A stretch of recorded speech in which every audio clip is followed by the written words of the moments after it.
So today we're going to continue to try to link what we were doing with tile patterns, and we're going to try to link those with the equation like we did yesterday, and continue on into looking at the graph, because that's really the point of where we're trying to get in this lesson and in this unit. So let's look at turning patterns into graphs. So I have patterns that are graphs up here. I want to write the equations down. So this is kind of like when you guys had your tile patterns and you're trying to write the equation down. Now we're trying to do it from the graph. So let's look at this first graph. The equation y equals should have the same kind of components that you're used to seeing. On a lot of your problems here at the beginning, but it won't continue to be that way, it's got like a little triangle assist. So it's going to have like a little triangle on there to kind of show you what's happening.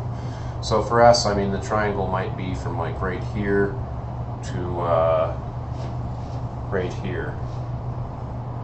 I can really draw the triangle on there anywhere. This is called the slope triangle. So in your notes, I'd write that down. This is the slope triangle. The slope triangle for a linear function, if it's actually a line, should be the same anywhere. So any 2 points on the line should have a slope triangle that's what's called similar. So you get the same slope out of it no matter where you draw the triangle. Whether I draw it here, here, I don't even have to draw the same size of triangle. I should be getting the same slope wherever I draw that triangle, if I drew the line straight, which mine are kind of iffy, but I did the best I could. So, tiles in figure 0 is something you guys used to come up with the equations in the last couple days, right? So yesterday we looked at tiles in figure 0, and they corresponded to a specific point on the graph. Where was that? That's something you should be able to tell me from the last 2 days.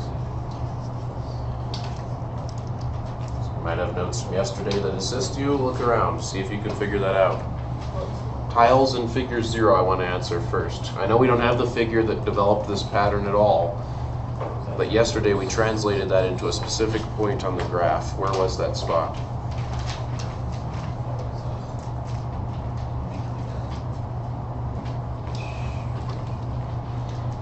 If you're not really sure, remember, you can think about these numbers, like we did yesterday, as the figure numbers. So that's figure number 3, that's figure number 2, that's figure number 1. Where's figure number 0? Right here. So how many do we have for 0 on the graph? There's the actual graph. So what is that? 14. That is the right answer. Tiles in figure 0 was the y-intercept on the graph.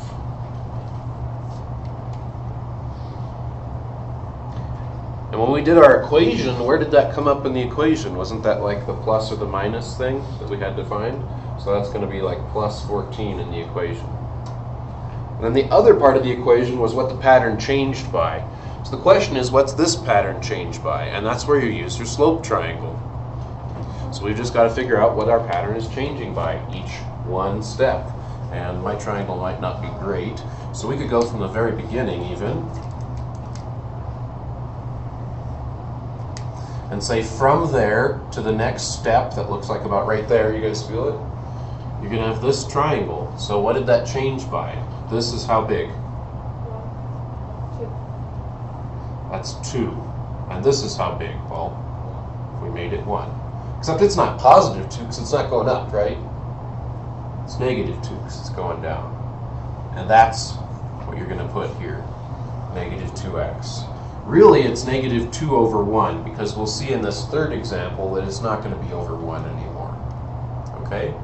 So that's the idea with writing the equation of a line. This is called the slope-intercept form. You've got the slope and you've got the intercept. This all goes back to the same patterns we're investigating, but it's the big money we've been looking for so far in this unit. So what's the pattern changed by? It goes down 2 every time, I would say. You can say negative 2, or it goes down 2 each step, any of those things. So maybe I'll just say down 2. Okay, let's try to do the same thing over here. So if this was a tile pattern, I know we don't have the tile pattern that goes with it. How many tiles would be in figure 0? 3 is right, because of that. That means that's also the y-intercept in the slope-intercept form. So we're going to have plus 3 right here. And now, how much does it change by each time? Well, we need to draw a little triangle on there, right? So from there, looks like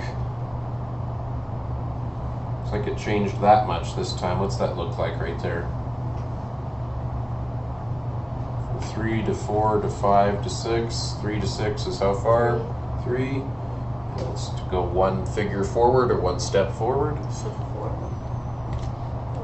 4. You put 3 over 1. X. That's how much it's changing each time. The next time it would go up 3 over 1 again, and then it would go up 3 over 1 again, and then up 3 over 1 again. That's the idea. Slope, intercept form of a line. Okay? You'll maybe have heard of this before, I don't know. This is called y equals mx plus b. Yeah, good. So y equals mx plus b is what we're going for here. I wanted you to kind of hopefully discover it a little bit yourself, rather than like the old school way of just, here's y equals mx plus b, deal with it, you know what I mean? So hopefully you should have a little more background, and then now we're going to start dealing with it. So, all right, this guy, what do you guys think? Positive or negative slope? The first one we had a negative slope, the second one we had a positive slope, right? This one, what do you think, negative or positive? It's going to be negative because it's going down, right? Let's see. First we want to do the equation though, so I'm not even going to talk about tiles or patterns or anything anymore. I just want the equation. Y equals what? Mx plus b what? What's the b? So the y first one? Yes, which is what for this one? So -2? Yes, ma'am. Very simple. Slope might be slightly tougher. We need to draw a triangle, right?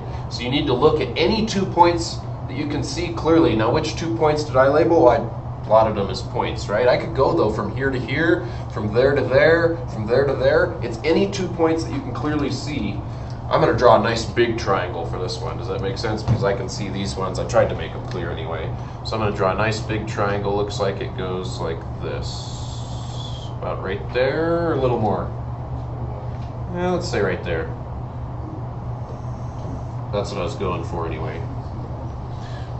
So you can draw your slope triangle anywhere on the line because it's a line, and lines have the same slope everywhere. Does that make sense to you guys? So the only question is, what are the sides of my triangle? What have we done? So what is this side? Looks like it went from -2 down to -6. So -4? -4, yes ma'am. And then how far is the other side? Looks like 0 to 8. There you go. So now let's go back and look at the other examples, make sure we get the right number over the right number. We always have an x, right? You guys see it? X, x. So we better get an x. Now let's go back and look at the other slopes. -2 over 1. So we had like that part over that part. 3 over 1 was that part over that part. So you said what, Tran? You guys agree with her? -4 over 8? Or is it 8 over -4? It's that way, right? So on each one of these, notice, it's the vertical part over the horizontal part. In slope, in traditional language, we say rise over run. It's like the rise over run. This one really doesn't rise, it falls, but you can still think of it as like rise over run. Okay, Tran, were you going to say something else? Yeah, you totally want to simplify on this guy. So 4/8 isn't really just 4/8, it's what? That's right.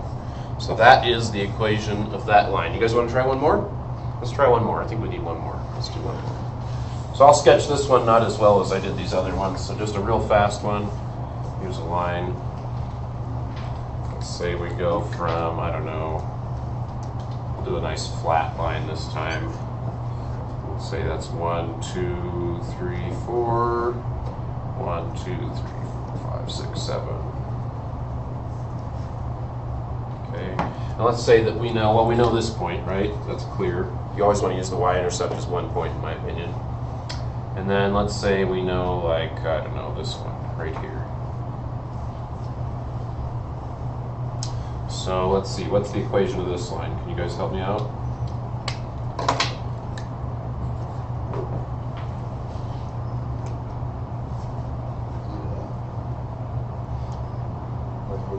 Remember, you want to think about it as 2 pieces. I need the y-intercept and I need the slope. So the y-intercept is 2. The y-intercept is 2. You've already got this. Nice. And then we need a slope attached to x, right? So we have an x that's just like part of the form. That's the multiplication that you guys were seeing in all your patterns, right? So now the slope, you want to draw a triangle between any 2 points that you can see. Like so. And label your triangle to see how big it is. That's fine. So how long is this vertical side? 1. How long is this side? 5. It's like 5 to me, yeah. So 1/5? 5 over 1 or 1/5? 1/5. It's 1/5 because you go vertical over horizontal. And you'll start to see as we practice more of these that shallow lines have a slope that's like less than 1. 1/5 is less than 1, right? Steep lines are going to have a slope that's more than 1, like 2 or 3 or 4 or 7 or something like that, okay? So that's what you guys are going to be working on today. I'll see you next time.